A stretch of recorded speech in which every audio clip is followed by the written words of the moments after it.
SC fan, will you do me a favor and help me welcome the star of our Richard promo, Aaron Kent, and his wife, Ashley Kent. Come on. Give it up. Give it up. I'll be glad when that's not on anymore. Is anybody glad this is the last week we have to show that? That is unbelievable. If you're visiting for the first time, you're like, what did I just walk into? We went from Gyra to doxology to this guy telling me it's my fault if I'm poor. But I got to just be honest with you guys. I've seen that video so many times. And Aaron, I think I can say this now. It makes me uncomfortable. Like, every time I see that video, I'm super uncomfortable. 2 different reasons. Number one, it's so condescending. Anybody know what I'm talking about? It really is. Like, it's uncomfortably, which is what we're going for. So good job. You completely nailed it there. I guess you had one job. But I think the second reason why it really bothers me the most is it feels a little too believable. Anybody know what I'm talking about? Like, Aaron looks like he actually believes what he's saying, and I'm like, this is so weird. Can you just tell? There's a reason for that, right? I mean, you nailed that thing first take. And we got that script, by the way, from like actual videos of what people have said online. Like, Liz went online and just like wrote scripts of what, those are real words that people are saying on YouTube. But Aaron, you deserve an Oscar for that. You nailed it. Why? I mean, there's a reason why. What would you say? I'd just say, like, man, first of all, when you get that list, I'm gonna say, what? But for me, like, it sounds really crazy. There's a lot of people that know Ashley and I now, but there's a definite point in time in my life that there's a lot of that I really believed. The YouTube hype that's out there, the books that says it's all you, it's all on your own, like, that's a life I lived for a lot of years, right? And so things from, like, you know, I worked in the Fortune 500 and I thought, this is a joke. I want to work in the car dealership world. And then I was like, that's a joke. I want to own companies. I did all that. And so this imagery of like being alone and doing it alone, like, I lived that for a long time. And so this toxicity was a huge part of my life, and unfortunately my wife was a part of that too. So yeah, and the best image, any Lord of the Rings fans in here? Anybody Lord of the Rings? Okay, 5 people, all right. The rest of you, maybe Google it when you get home. It's a little bit popular. But you guys remember Gollum, right? Gollum, Precious, you know, like, that's what as I've been sitting with these guys processing, that's what I picture Aaron when I think of you, like, back in the day. Like, Aaron was like Gollum when he came. What'd you say? I said just a fatter version. Yeah, I wasn't gonna say that, but sure. You know, right? I mean, seriously, though, this dude, I mean, the more I hear about your story back then, the more obsessed you were just with making money and getting stuff and all that stuff. But I think it's really interesting, too, as I started hanging out with you guys, that you weren't just the only one that was, like, driven. Like, you wanted to live that lifestyle, but you kind of did, too, right? You kind of like the high living a little bit. Yeah, we just kind of talking and reflecting, just obsessed with shopping and spending for no real reason other than, you know, why not? We have the money, like, why not? You know, just, I can remember one of Aaron's friends wanted to go to Vegas for his birthday. We definitely should not have been going, did not have the money to go, but I was like, I'll just open a credit card and pay for this whole trip and it'll be fine. And we're still paying off that trip. But anyways, you know, just a couple of those things. I also, you know, I was a nurse and kind of just all my friends were doing it. So I'm like, why not? I'll go back to school and be a nurse practitioner and I'll make more money. So it'll be great. It'll be the answer to, you know, everything that we're searching for. And so just to be a little specific, Aaron, when we first started having these conversations, you mentioned specific things that jumped out at me. You said, like, you had a goal. You're like, I'm going to make $100K by the time I'm 25. I'm going to make $1 million by the time I'm 40, right? Is that what you said? Like, that was your goal, right? Looking back, I'm curious if you could just share a little bit, like, what was driving you? You were obviously an ambitious guy. You wanted to do it all and have it all. Like, what was that? What do you think was driving kind of all of that inside of you? Lots of wrong reasons. But Yeah. Yeah, I think, one, I grew up in a single-parent household for a lot of part of my life, and I remember thinking, like, I had a lot of my needs met, but not a lot of my wants, and I can remember specifically saying, like, if I make $100 grand, that's more than both my parents make. That'll solve all the problems. And so, like, that was where that goal came from.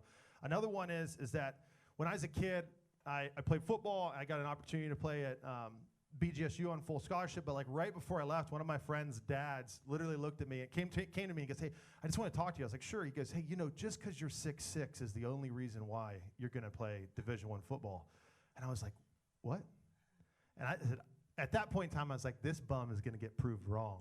And I think that chip on my shoulder continued on into like a later life. And then the other part of it is I spent a lot of time on TV when I was a kid, and I will tell you, 80s action movies I liked a lot.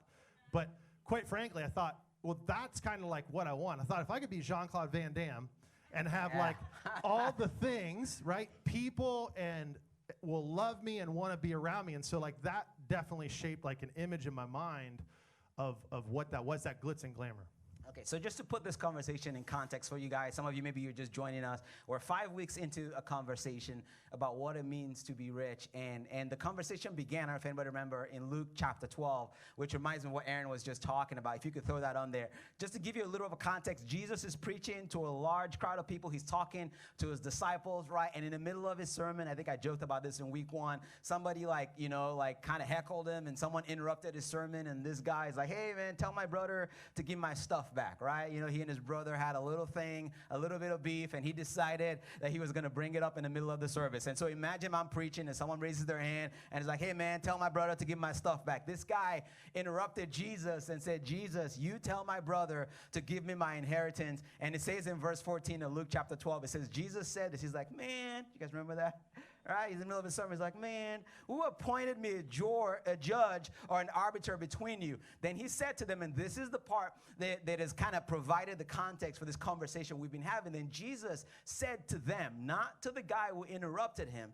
No, what Jesus said next, he said to the crowd that was around him. And I said this, I think 5 weeks ago. I'll say it again. This crowd wasn't just a certain demographic of people. Okay, most of this crowd were everyday, average fishermen, just clocked in 8 to 5 at McDonald's. I still got my apron on. They're sitting there listening to Jesus teach. And then Jesus says this, Aaron. He says, watch out. He says, be on guard against all kinds of greed. Right? And the definition we use for greed is this insatiable desire for more. Right? Greed is this thing inside of you that makes you feel like contentment is just beyond your reach. Greed is this thing that a lot of us carry with us that looks a lot of times like good ambition and good motivation, but really it's this insatiable desire that we have. Greed is not partial to your socioeconomic status. Greed doesn't care if you're male or if you're female, if you're black or white, rich or poor. Greed comes for us all. And so Jesus says to his followers, he says, I want you to not only watch out, he says, I want you to be on guard. Said this 5 weeks ago, and I'll say it again. Greed is the hardest thing to see in the mirror. I've been in ministry a really long time. I've had people confess all kinds of things to me in my office. I've never one time, until I met Aaron, meet anybody that say, hey, I think I have a greed problem. And that's why we're having this conversation. If you're wondering why we're ending this series with this conversation, the reason we're doing this is because I want to put a face to the conversation.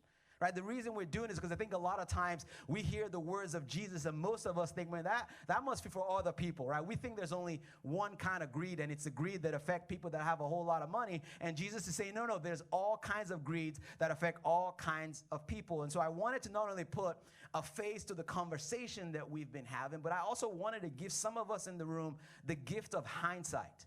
Right? I want you to see what the price tag is when you choose to believe the lie that a lot of us believe, which is that more stuff will inevitably lead to more life. When I was having these conversations with these guys, and we've been on this journey now for almost a year, and we were just talking about just what life was like when they were all about getting as much as they could. Ashley used the word that I thought was interesting.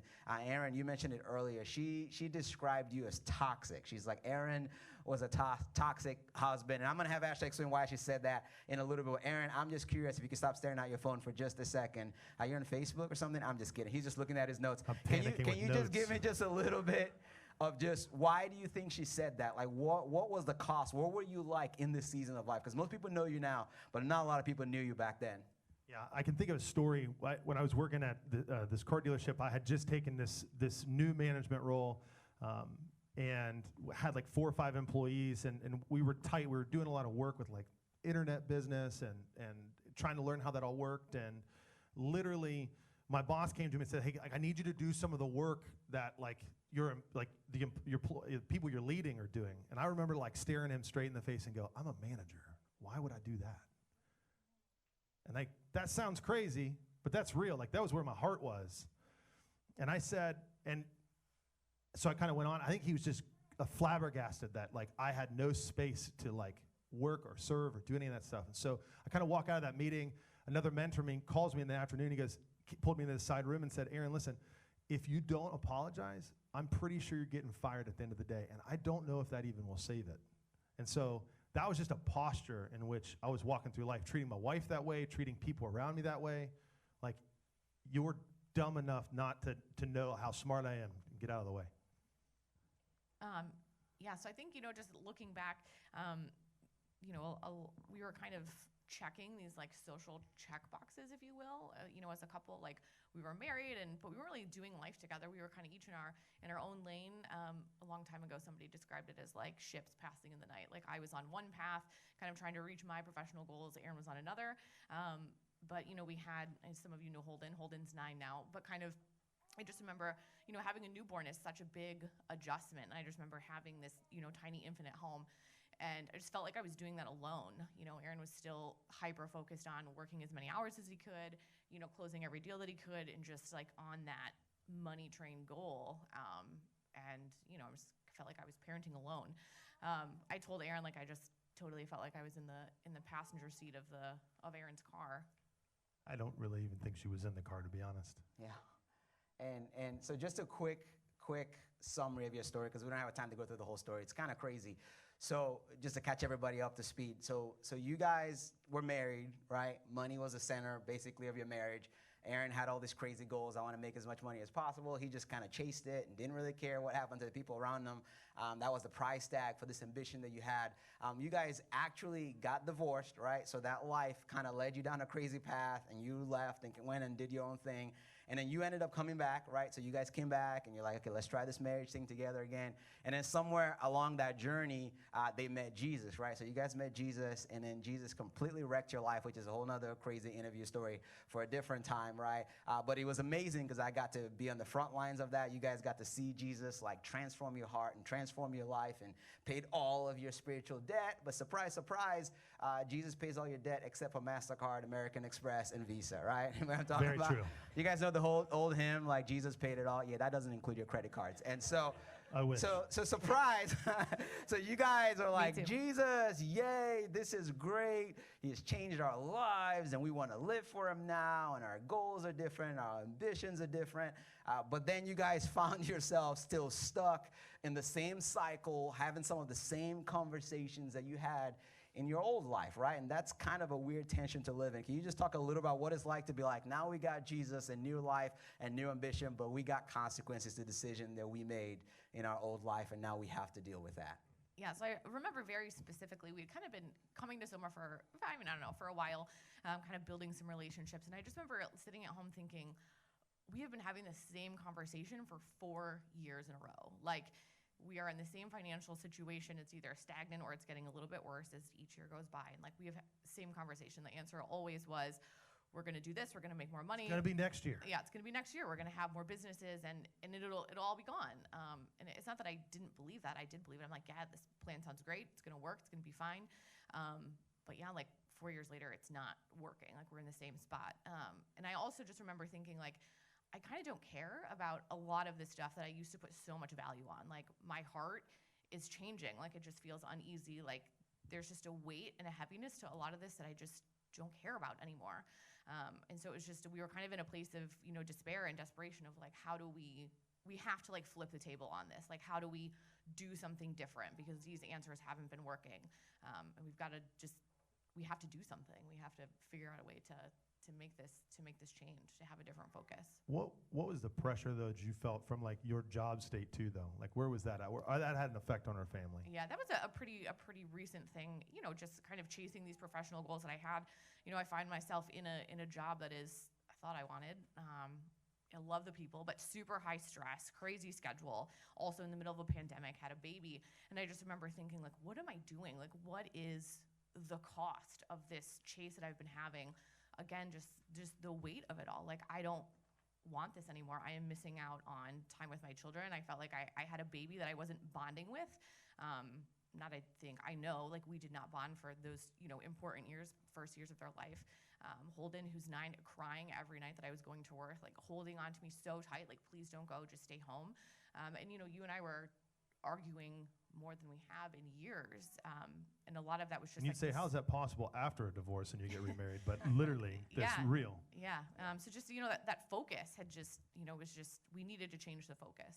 Yeah, and you had a moment too, right? You said a little bit kind of in the midst of all of this where you were like, Yeah, like we had been having conversations, and I can remember like one of the companies wasn't doing really well, one of our companies was doing well, and I was driving a taxi cab at the time and trying to keep real estate going, and so like I'm working 7 days a week, and I can remember like real deal, butt naked on the shower, crying, saying like, Lord, take this from me, because I just felt trapped. And I think sometimes we look at the world and we think, well, that person has this and this person has that. But it's like a mask, right? It's a mask that we're hiding behind because we don't oftentimes show who we really are, the things that we're going through, right? Yeah. Had several conversations. It's like more guys need more of those prayers in the shower because you'd be shocked at what could come out of it. But it was desperation. Yeah. So new life, old habits, right? You guys like new life, consequences to decisions that you made before you met Jesus. And fast forward to, I think it was July of 2020. And so these guys email me and they're like, hey man, we're stuck. Can we meet with you? I'm like, sure. And so you guys come to my office and they're telling me all of these and we're having these conversations. And I said something to them. I said, okay, here's what I need you guys to do. I said, I need you guys, when you get home, to send me everything. I need you to send me your budget. I want you to send me all of your bills. By the way, we didn't have a budget. So Yeah. we had to create a budget to send to Sandy. A business owner without a budget. I know Yeah, that there you doesn't go. sound like that's a real thing. And That's so a I'm thing. like, send me everything. What do you owe? How much you owe? What are you spending money on? Because I think part of the challenge that you guys were stuck in, it wasn't just that you were paycheck to paycheck, but you were like making good money. Like when you told me what you guys both were He making, said I to was me, like, he goes, so which one of you is the saver? I said, we're both spenders. I know. I was like, What's this is that look like? exciting. And so you guys were making a lot of money, but you were still feeling like it was never enough in paycheck. And so I said, hey, just send me everything you've got. And I'll just be honest with you guys, like I thought that was the end of the conversation, because that's usually where the conversation ends, right? You ask people to like, hey, let me see the real stuff, and they're like, peace out, And so, but for some crazy reason, you guys did, right? You guys literally like sent everything, and it wasn't very pretty. And so I'm just curious, Ashley, what was going through your mind during that process and why you guys felt like you wanted to take that step? Yeah, so Aaron was like, hey, I'm making this budget. We're going to send it to Sammy. My first thought was, oh, pastors like do that? That's weird. I didn't know. I'm like, okay, I didn't know whatever. either, but I didn't know pastors would like look at Has our anybody budget. heard Sammy talk about his budget? And I was like, I maybe we didn't should be know sitting that. with Ashley. Yeah, exactly. How to fix this. I'm like, whatever, we'll try anything. But for me, also too, I grew up just, finances and religion, like those are two things that you don't talk about. And now we're talking about this with our pastor. Super transparent. It's just a time to. Now it's just recorded on the internet forever. Yeah, where I've just always felt really vulnerable, and just knowing our situation and our story, it was just really important that we were able to connect with somebody who not only we felt comfortable with, but who wouldn't make us feel more ashamed or like more embarrassed of the situation that we were in. And not that anybody had ever intentionally tried to do that, but I think for me at least, there's just always just kind of like an innate sense of, I can't believe we've gotten ourselves into this situation. We've done X, Y, and Z, and here we are. So that was just huge for me. Yeah, I think we were like desperate. Like when are you desperate enough to do whatever it takes? I think sometimes people want like life change, but they're not quite ready for the crumbling that comes with it. Yeah. Like we were wanting to like. Woo. Say it again, Aaron. Say it. Say it I don't again. know, it just came out. So I don't No, know. he's like, What I did I don't say? remember. Where am I? No, I mean like some people want change, but they're not ready for the crumbling that it's going to take to get through it, right? And so like I think we were at that place where it's like at all cost, we're going to do this. Yeah, can I show you guys just one of the most unbelievable passages in the New Testament real quick? Can I preach for just a little bit? Is that okay with Please. you guys? Okay, can I preach? You guys okay with wish that? I had Yeah, notes. okay, I'm going to preach either way, but it's nice to get some support from you guys. No, you can sit. Stay seated. We're going to continue the interview. I just want to show these guys something real quick. This is amazing, okay? So John chapter 5, Tom, if you could throw that up there. Listen to the story. This is amazing. It says, sometime later, the writer tells us that Jesus went to Jerusalem, one of the Jewish festivals, and it says that there is in Jerusalem now, some of you maybe heard this story before if you grew up in church, there's a sheep gate, by the sheep gate, a pool in Aramaic, it's called Bethesda, and which is surrounded by 5 covered colonnades. It say here, a great number of disabled people used to lie. So there's this pool in Jerusalem, a bunch of disabled people would lie there, the blind, the paralyzed, the lame, et cetera, you get it. And it says there was one guy there who had been an invalid. Okay, try and picture this. This guy has been laying there for 38 years.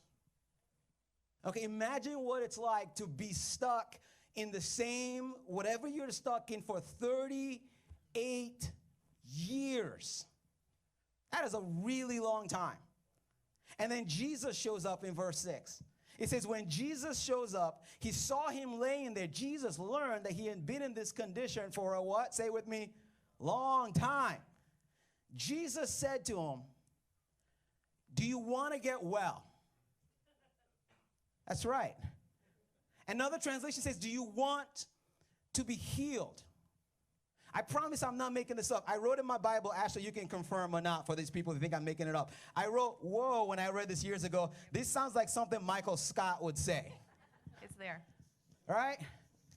Hey, Mr. Scott, what you gonna do? What you gonna do? Make our dreams come true. Anybody remember Scott? Do you remember how awkward it was watching that scene? I cannot watch that scene. It is so cringy and so awkward. Believe it or not, that's what's happening in this passage. Can you imagine how awkward it was for Jesus to walk to a guy who's been laying there for 38 years? Jesus finally showed up. And the dude's like, let's go. And Jesus says to him, do you want to be healed? Jesus could have just healed him. Jesus could have just said, get up. Jesus could have just done the Star Wars thing, you know, from a distance, you know, the Force, and the guy would have been like, what just happened? He's like, yep, that was me. That could have happened. Jesus didn't have to ask this question, but for some crazy reason, Jesus walked to a guy who's been stuck in the same place for 38 years, and he's like, I just want to know, do you want to be healed? And I say all that to say this. I wonder how many of us in the room have been stuck in the same cycle for a long time, and there's a part of us that's asking God to change us and to heal us and to transform us. And could it be that sometimes God is saying to you what he's saying to this man in this story? Do you actually want to be healed? Do you want to be well? But come on now, let's be honest, church folks. We don't always want to be healed. Right? I mean, come on. Am I the only one? I mean, can we just be honest and just admit that? I promise I'll go back to the interview in a second. But I think there's sometimes, if we're honest, we don't really want to be healed. Sometimes we kind of like being in our position. Sometimes we do want to be healed, but we want to be healed on our own terms. Right? Sometimes we want to be healed, but, you know, in my own way, under my own conditions. It's fascinating to me that Jesus asked this guy if he wants to be well. And listen to what he says. He says, sir, I have no one to help me in the pool when the water is stirred to where I'm trying to get in. Someone else goes down ahead of me. And I don't know for sure if this guy knew who Jesus was, but Jesus is saying, yo, you want to be healed? And I'm thinking the guy would be like, absolutely. Are you kidding me? I'll do whatever. I've been in this same position for 38 years. The guy did everything but say yes. And spoiler alert, Jesus does end up healing this guy. But I think there's an important lesson for us in here, that for some of us in here, at some point, we've been having this conversation for a long time, but you got to ask yourself if you actually want to be healed. Listen to how Jesus, the brother of James, put it. He says, therefore, confess your sins to each other. Pray for each other so that you may be, say with me, healed. I'll be honest with you, one of my least favorite verses in the whole Bible. You know how people have like life verses? This is like opposite of anti-life verse. No, I'm serious. Like I don't like this verse, and the reason I don't like this verse is because, like a lot of you guys, I want the second part without the first part. Right? I want the healing without the confession. Some of us don't even want to acknowledge that there's sin in our lives. And James is saying the way to be healed is you not only got to confess your sins to one another, but you got to do the one thing that most of us don't want to do when we're stuck. You got to let people into the mess. James says you confess your sins, which is very humbling, first of all, to admit that there's sin in your life. Some of us don't even want to believe that there's something called sin. But to admit that we missed the mark, to bring other people in the mess. When you do that, James says, when you pray for each other, guess what? Healing comes. Yes, God can heal you randomly if he wants to, but a lot of times God invites us to come in the process. And so God's saying, if you want to be healed, buddy, I need you to invite other people, and I need you to do the one thing that most of us don't want to do. The reason I asked these guys to send me all of that stuff when we were having this conversation is not because I'm like some like budget guru. My wife was laughing when I told her I asked them this because she's like, you can't even read an Excel sheet. I'm like, I know. No, I'm serious. Like, I'm not good. I'm not the numbers person. And so I wasn't asking them to send me all this stuff because I was like, oh, man, this is going to be great. I'm going to help you fix it. No, the reason I asked them to send me stuff is because, honestly, I wanted to know at the end of the day, do you guys want to be healed? Right? At the end of the day, I'm like, I mean, I know you're telling me that you want to change things, and you're telling me that you don't want to be stuck in the same cycle, but at some point, you need to show that you actually want this. And so I said to them, I said, hey, I'll do my best to help you, but if you really want help, you're going to have to let somebody into the mess. And sure enough, I was shocked, but they sent me everything. And I'm going to tell you right now, I don't have to be good at numbers to know that it wasn't pretty. I looked for 2 seconds. I was like, this is a disaster. This is really bad. It's like a dumpster fire. This is not great. Aaron, you want to just give a little picture of just some of the reality of where you guys were at when we talked about this a year ago? Yeah, let's put numbers to a dumpster fire. Yeah, let's do it. That sounds really intimate. Like, just in credit cards, we probably had 60 grand. Like, take that in for a second.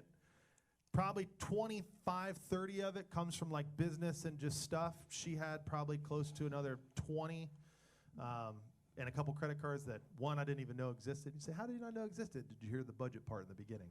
Like, it's kind of crazy when we started putting it all together because we were shocked in it too. Yeah, so there was a lot of debt, a lot of living above their means. You guys are making a lot of money, spending a lot of money, living paycheck to paycheck, all that crazy stuff. And so they sent me the stuff, and I was like, all right. And so we set a meeting, and I told you guys 3 things when we began this conversation. I don't know if you guys remember. Hopefully you remember. I said 3 things. I said, number 1, just so you know, this is going to take a long time. I'm not going to preach again, but I'm going to get up for a second, okay? Standing. All right. This is going to take a long time. This is not planned. But because sometimes, come on now, how many of you guys know that sometimes God's process of healing takes a little bit? Right? Not everything can disappear after one song and one service and one sermon, right? I mean, sometimes we live something and we live a behavior and we make choices for a decade and we expect God to fix it in 60 seconds. And sometimes God's like, I can do that, but sometimes it takes a while. And so when we sat down with these guys, I told them, I was like, hey, it's going to take a minute. I don't know what your expectations are coming to the pastor, but I ain't got any magic formula in my office here at the 5. Like, okay, let me sprinkle this anointing oil on your budget and ta-da. Like that's not That's a what thing, I was hoping. right? You were just saying, I was hoping that. You were hoping that. Yeah. I'm like, hey. So I said 3 things I want you guys to know. I said, number 1, it's going to be really, really hard. It's going to take a long time.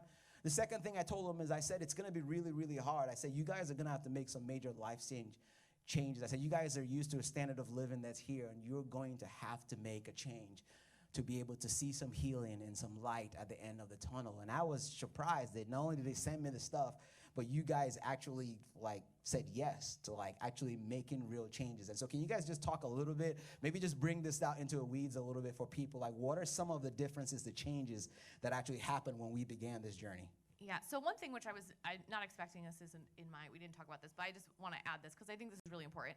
We're having this whole financial conversation, and Sammy said, like, what are your guys' family goals? Like, what do you want to stand for as a family? So that one, now looking back, is a huge part of this that I didn't know that we were going to get. So we, involve our children and each other in these, and what do we stand for? Like now we're, having this life change, like what do we stand for? What do we want to stand for? And what do we want to, make change for in the future? 1. 2, we started tracking literally everything, which was painful for me. We had, and I don't know, I guess the total number in the budget, but if I could express to you how much we were spending in just entertainment, like food and movies and just like it's so bad. But I just remember, we're tracking everything. So we had this budget and it's like, we're allowed this much for, for this, for eating out. So, and we had to plan for all of that. That is something we just didn't do before. But I Everyone's remember, like, no, wait a minute. I can't go to Chick-fil-A as much as we did. This is a problem. Like, yeah, I remember, I think last year sometime, so Tim Hortons had $1 iced coffees after one. I was like, this is great. It's $1. It's a coffee. I can still like feel that need for Starbucks every time I go somewhere. But I just remember like having to tell Aaron that. I'm like, this is in the beginning. I'm like, it's just so annoying. Like, why do I have to answer to you? Why do I have to tell you? Yeah, I bought coffee for $1 and I have to tell you. Like, it's so annoying. But eventually, so we just started tracking everything like that. This year, my parents are not here today, but we've kind of been going on this family vacation every year at the same time in March since the 50s. Yeah, like since my mom was a It's not just us, like generationally. This has been like a thing. And so this is the first year that we've had to say like we're not going, not because we don't want to go, but because it is not in line with like what we were trying to do. And that for me is really hard because you have to explain yourself, and I feel embarrassed and I feel ashamed, and so that's just another thing that we've kind of taken a step back on. And then too, kind of as we've moved through this process, I was saying before, just how much weight, my job had. And so I don't know how else to say this other than professionally, like taking a step back from what I was doing, just so I could really align with what was in my heart and kind of where I was feeling drawn to be more at home with. So basically, you took a job where you got paid way less than you were getting paid before. Took a job that which makes no sense when you're trying to come out of debt. Come out and do this, yeah. But it was just something that was it was such a, I don't even know. It does sound crazy when you hear it, when you say that out loud. Yeah, it was just such a painful spot. I'm like, this is going to take a long time. You have a lot of debt. And she's like, I'm going to take a job that pays me less. Yeah.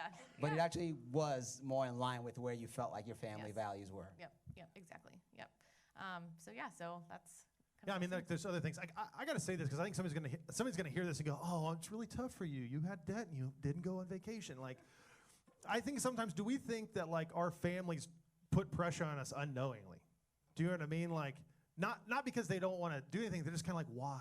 Why you've been going? Like, why can't you go? Like, not in this bad way, but I think even when they mean well, there's like this internal pressure. Because I can remember her going like, we're going still, right? And I'm like, no, we can't. Like, it's gone. Like, for now, it's gone. And so, like, I think sometimes that sounds crazy, but like, what's that familial pressure that you're getting too, right? Or friends that are close to you that say like, but wait, we do all these things all the time. Like, that was a big thing for her. I was gonna say too, and we had a girls trip, like a bunch of my friends, I was going on a girl trip, and I just remember crying, being like, how am I gonna go on this trip with a budget? Like, we don't, like, I went on girls trips and like we didn't have, like, we just did things. This makes me, I sound so terrible right now. I'm so sorry. I know, it's terrible. But yeah, like that was, I almost literally was like, I'm just not gonna go. And it was like, you can go, just like, you have to stick to the budget. And it was so like beyond me to think that. And keep the receipt. I was like, no. We did a cash one for that. I said, here's cash. Once it's gone, it's gone. I don't care. If it's gone day one, it's gone. Yeah. She's like, I'm taking cards with me. I'm like, you're not taking anything with me. You have cash. If it's gone, it's gone. Yeah, the joke that I just said recently, Aaron, I think is most spoken line at home is, do you have a receipt for that? And so I joked, I'm like, when you die, on your headstone, I'm gonna write lover of Jesus, and do you have a receipt for that? There you go. Where's the receipt? Yeah, I mean, like, there's. And you guys sold your motorcycle, downgraded some cars, like this was like major life change, right? Anybody who knows Aaron knows that selling a motorcycle willingly is like if I would cut off his right leg. Yeah, but let's talk about what happened after I sold that motorcycle. So literally, I sold a motorcycle because I was like, listen, I think that I can use this money to pay down a credit card. And so I came to Ash. So this was interesting. Let me just put it in context. Yeah, put it in context, for sure. So these guys, so we're meeting now. We're months into the process now, and they're like, we got a budget. We're tracking all the receipts, and $1 Tim Hortons coffee here. You're grinding, and you're making progress. You're like, we're knocking the debt out. And then something happened that you weren't expecting. There was a debt that Aaron was like, Aaron's the numbers guy. I'm about to pay it off. And you want to just jump in and just tell everybody this, this I'm is like, exciting. Man, I just Hope sold you guys this buy your motorcycle. popcorn. I got this fun. money. I saved it. Hey, like, I think that balance you told me was like $5,000. And I just through text. I'm like, hey, just tell me what the balance is. I'm going to be paying on it. We're going to pay it off today. I'm so excited. And I just got like, like the ... in text that said, it's more. And I was like, what? Excuse me? And so I tried to like text her. I'm like, what do you mean? Nothing. And I was like, try to call her. Nothing. I'm like, wait a minute. We had a budget. What happened with this? So you can fill that in. A lot of these just like references where I just feel like I'm answering to my dad. I love my dad, but just as point, like that person that you go to and you're like, oh, I've really messed up. So for you guys are probably sitting here thinking, how do you guys have credit cards and you pay monthly bills and no one knows? And Aaron would, throughout the years be like, how much is on this credit card? And I would always just kind of like fluff the number a little bit to make it seem better so he wouldn't, like be super upset about it. It's not funny. It's so bad. And I would just kind of like always skirt around the issue because, he'd forget about it and I'd be like, oh, I'll look into it. And I would never go back to it because I knew. But yeah, we're getting ready to pay off one of these credit cards and the true balance on it was more. And so like double more. Yeah, way more. Like a lot more. Yeah, like a lot more. Maybe triple. Yeah, a lot more. So that was kind of one of those moments though that I'm just like, throughout the years, I think we've been together dating and, combination married like almost 15 years. But I told Sammy it was that moment of like when you're, maybe a child and you like start like a little lie and then it just becomes like, you just kind of keep going with it over time. It just became like that piece of information that I was withholding for 12, 13 years. It just was easier to keep going than to just be honest about it. So now we know the truth about the balance. So that was a big moment for these guys. And I remember having the conversation because they felt like they were working together. Aaron's like, we got this, Dad, we're going to knock it. And then she's like, I got this whole credit card that you didn't even know existed. And you guys had to kind of wrestle through just obviously the relational layer of that. And then now you feel like you're even farther behind than you were when you began this journey. And I don't know if you guys were like, what was the third thing you told them? When we started this process, I told these guys 3 things. I'm like, there's a lot I don't know, and I don't know how this is going to work. But I said 3 things, right? I said, it's going to take a long time to get out of this. I said, it's going to be harder than you guys probably think it is. You're going to have to make some real life change, things that are going to affect your standard of living. And then the third thing I said is this, not to be cliche, but I said to you guys, I said, Aaron, if you do this with a posture of hands open, literally in my office, I said, if you guys, I know this is hard, I know you feel like you're drowning, but if you will open your hands, I promise you that in this process, it's going to take a long time, in this process that you think is going to be really, really hard, that God's going to come in and he's not just going to fill the gap, but he will blow your mind if you trust him. And you hated that for some reason. I thought it was like really encouraging, but Aaron's like, I don't like that you're saying this, right? Well, one, I want to prove Sammy wrong. Like, yeah, he always wants to prove me internally. wrong. Obviously, Yeah. we've heard about my daddy issues earlier, so why not prove him wrong? But like ultimately, because I didn't want Ashley to think like it was just going to be easy. I'm like, don't miss the first part, right? Like, and that sounds silly, right? And if people know me now, I have like crazy Holy Spirit stories that are insane. But like, I was like, I don't want this just to be easy. We took so long to get here. I didn't, because she was like, oh, this is gonna be a few months. We're gonna be done. And I'm like, Sam, don't splash that hope out there, like. But I wanted to put it in context. Like, yes, it's going to be hard, but this is not hard, of you doing it by yourself. This is you partnering with Jesus and saying, God, we want to now be, because what changed wasn't just your standard of living. What changed was your North Star. Now you're like, okay, Jesus, we want to be about you and your kingdom. We want to open our hands up. And God has a way of, in that process, being faithful and coming through in an amazing way. And so can you guys just share just some of the stories? I mean, it's not even been a year. Just a bit of what's happened since you guys have made some of these changes. You downgraded your job, changed your standard of living, open your hands. Just talk a little about just some of the amazing things that you've seen God do. Yeah, so kind of I just touched very briefly a couple minutes ago about, Sammy being like, what are your family goals? Like, how do you want to be centered on Jesus and move forward? And so that was huge for us. So in line with these, kind of family goals that we had, like, how do we make sure that we're putting Jesus at the center of this? And how do we, still try to reach our goals, but also with, having that open hand and just a posture of like, we need to give too, because we had never had margin for giving. Like, that was just not something that we did. Or even like a 1. I think it was just like, very gullible. Like, I was like, if I could just keep all this. Yeah, we just really wanted to keep, we were just, chasing, doing all those things for ourselves. We did have some disagreement on like, kind of what we wanted to do, but we knew that we wanted to give. We knew that we wanted to give consistently. And we knew, I think Sammy talked about this, I think last week, maybe the week before, but also we knew that we wanted to like increase our capacity as we had the freedom to do so. So we decided on, a certain amount of everything, that came in every 2 weeks for us. We would give a certain portion of that away. But then we agreed that anything that kind of... We had like a tithe argument, just so everybody a tithe understands. argument. If everybody just does that easily, good for you. I'll I'll be on the side out front. You can tell me how that argument went, but. And then we had agreed that just, anything that came in extra that we weren't expecting, right? So top of my mind, I was thinking about, like money you get from your parents for your birthday, or, the pandemic, like those IRS checks, as we started getting, we were going to give 10% of that away. So, yes, that would, come in as extra for us, but we were also going to have a posture of giving. And I am telling you, I don't even know how to explain this to you. I don't even know how it works. I don't know how it works, and I don't know how else to explain that. But the amount of spaces that God filled in the gaps is what Sammy called it. Just the looking at all of this stuff, just this space when you trust God and you allow him to just intervene in your life when you can't control any of it it's mind-blowing. And I don't understand how it works, but when we were able to kind of adopt that posture, and it was probably hard. Aaron's pretty he swings right or left one way or the other. It was very hard for me to be like, I don't understand how this works. I don't see how it works. It was just really challenging for me. Because you said I'm gonna we can just use more of that to pay off. Yeah, it just felt like, just to put it in context for you guys, what these guys decided was they picked a percentage, and I talked about this last week. I told them, look, I don't care what you pick. Just pick something to be consistent. Pick something that you can do. So they picked a smaller percentage and said, hey, here's what we're going to commit to that's giving. weak. Right? That was a good But fight. it was a start, right? They fought about it. I'm like, it's fine.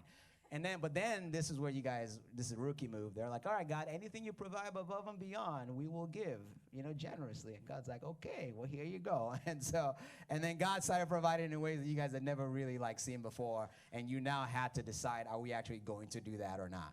Yeah, we paid off from July of last year to just recently, $55,000. Which is insane. And I want to say this, though, here's the big piece. We can clap. I'm super pumped about that. But a large majority of that, I'm not even kidding you, 70% probably, did not come from the grind. And she had a job that was less.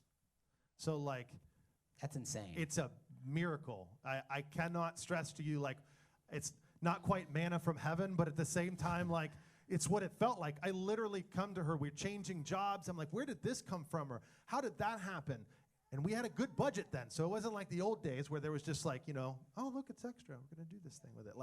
Literally some checks from places that you just couldn't consider. I think he said this last week, is that, his wife said, he goes, I want to just live crazy. We're just going to give it all away. But sometimes I think that budget allowed us to see where those miracles and gifts were happening. That's right. Do you know what I mean? Yep. That sounds super practical, but looking back on it, I was like, oh my, I didn't account for that. And of course, then inside me, I was like, I hate Sammy. Why is he right? Not that just to make him right, but it was crazy that was coming true. He did say a rookie mistake. It wasn't even in our brain that could be a possibility. No, the other thing Sammy said too, I think last week or 2 weeks ago, we were on a FaceTime, and he said, I think maybe it was your mom who said it to you, if God can do it through you, he'll give it to you. And we have had things that are just gifts that have been given to us that were very specifically meant to help other people, and it's just something I didn't even know was a thing. It is mind-blowing to me. Yeah, you guys wouldn't have even been in a position to see that if you didn't have that plan. And right. So it's incredible. I'll be honest with you guys. Again, when I met with these guys, I'm not great with numbers, but I'm like, that number is going to take a really long time. And now you're making even less I for sure thought than it was you did. 6 or 7 years. I'll be honest, or more. So yeah, because you took a major pay cut, and I was like, okay, this is even longer. But somehow you guys have paid off almost the entire debt. But I think what's even more amazing is not just the debt that you guys paid off, and mostly not from the grind. But I think for me, what was most encouraging following you guys in this journey is to see you guys be shocked and surprised at just even how God's generosity has flowed through you. Ashley, you told a story about the app that I thought was kind of cool. Can you just share that real quick? Yeah, so plug to the Soma app. I think 2 weeks ago we talked about giving. You can give through there if you need to or want to. But I was just kind of it was towards the end of the year. And there was just a little banner on the Soma app when I popped in, and I never thought to I was like, oh, let's look at our giving history. And I just was scrolling, and I'm like, there is no, this is unbelievable that since we started doing that consistently in July, my finger just kept going. I'm like, this is crazy. And I told Aaron, I said, have you ever just looked at the history? And he, but this week I sent it to him, and he called me. He's like, oh my gosh. He just is like, there is more accounted for. I probably swore, but we can't swear. Yeah, there was more that we put out that we didn't even know was coming in, more that we were able to just like generously give, than we accounted for. And again, mind blown. Like I don't understand, but it's a thing. It's amazing. Can we just like give it up for these guys just for a little bit? Just not only for them taking the steps possible, but even just for the honesty and the vulnerability for this conversation. And I know this is a little bit different than a Sunday morning, and so if someone invited you today, you're like, wow, is that an interview every Sunday? Not quite.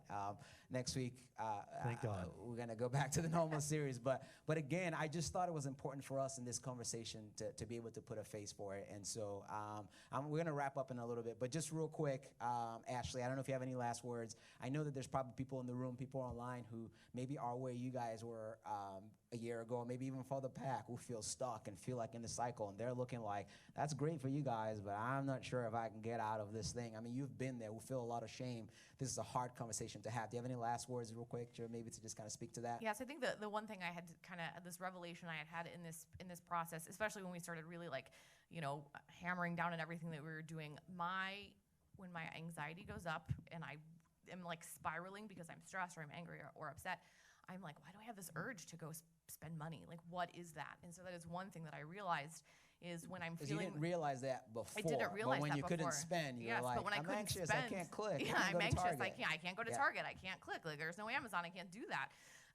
And so, but I had that realization, and then kind of like looked back, and I'm like, oh my gosh, like. All just like major things that were going on. I mean, I can just remember. And so I guess with that, what I wanted to say is that was a space for me to practically apply.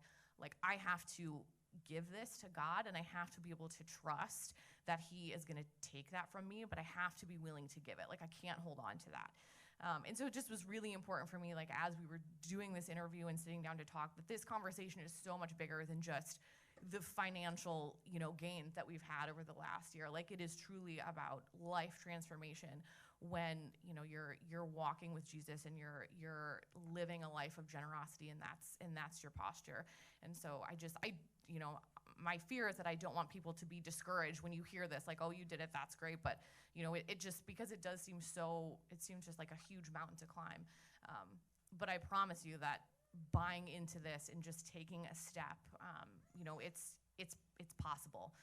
And there are people who will go through that journey with you. Awesome. Aaron, do I need to ask you if you have any last words? I'm sure you always have I got words, all kinds but of anything words. you want to Everybody buckle up. I'm going to be real standing quick? up for the next 20 minutes. No, it's not true. No, like, I think sometimes when we see scripture, we think like idols are like these gold things, right, that we're worshiping. Idols look very different, right? For me, money was an idol, right? And I totally worshiped people, period. I just got a clip. A friend of mine sent a clip from Mike Tyson. I didn't think you were getting Mike Tyson today. But Mike Tyson said, I was so broken that I worshiped people. How sad is that, right? Like, that is a resemblance of my life at a point in time. And you don't know where those empty spaces are going to lead you, but we have an amazing God that is not scared to get into the mess with you, and there is a community in which those people are willing to also get into that community. Because I think sometimes in the Bible we hear the body, right? But that's so much more tangible. If you look to your left or your right or behind you or in front of you, there are people here that are willing to get into that with you, right? I know we're talking about Sammy, but there's other people that are in this church community that we had this conversation with and said, like, we are lost. How would you do this, right? And that's something I don't want people to miss. Like, I think sometimes when people, I literally had somebody call me this week and go, this is a really weird video you got out there. You're like shaming people. Is that like what your church is about? And I'm like, did you watch any of the 5 sermons? No, I just saw that video. Like, there's something so much more for this. It's not just a budget. It's like that open-handedness is like, it's a posture with him that can lead to so much. That's awesome. Can we just honor the Kents one more time? Thank you guys for sharing, for being honest. Appreciate you guys. If you guys want to hear more of their story, I'm sure you can go to Erin. I don't know if Ashley wants you to come up to her and ask her, but Erin would more than gladly love to hug you and tell you more. Thank you guys again for just being honest and being a face to this conversation. One last question for you guys, and I'll dismiss us. Do you want to be healed? I don't know where you are in the conversation that we're having, but we've been having this conversation now for 5 weeks. For 5 weeks, I've tried my best to inspire and equip you, and we looked at Luke 12 and 2 Corinthians 8 and 9, and we spent some time in the Gospels, and we've talked about this idea of Jesus inviting us into new life. And I think at some point, everybody in here has a decision to make. And before we leave here today, I'm just hoping that you can make that decision internally for yourself is, do you want to be healed? Or at some point, you have to decide what kind of life you want to live. At some point, we all have to decide what kind of rich we want to be. Do you want to live like this? Or do you want to live like this? My hope and my prayer for every single person in the room and online is that we will be a community of people that live like this. Because when we live like this, like Ashley said, it's so much more than the stuff. It's about life and peace and joy and contentment and purpose. God doesn't want something from us. God wants something for us when he tells us to open our hands. And so I just want to give you guys some next steps, and then we'll be out of here. If you're like, man, I want to begin my journey, and it doesn't mean that your story looks like the Kent story. That's just one story. Maybe you're in a good place. Maybe you're in an amazing place. I don't know where you are on the journey, but every single one of us can take a step further towards the life that God has for us. So 3 quick steps that I have for you guys. Please pull out your phone. If you take notes, please write this down. There's going to be some slides I'm going to have you take a picture of. The first step that I want you guys to take is to have lunch with us. That's the first step. And so if you're like, where do I begin? Have lunch with us.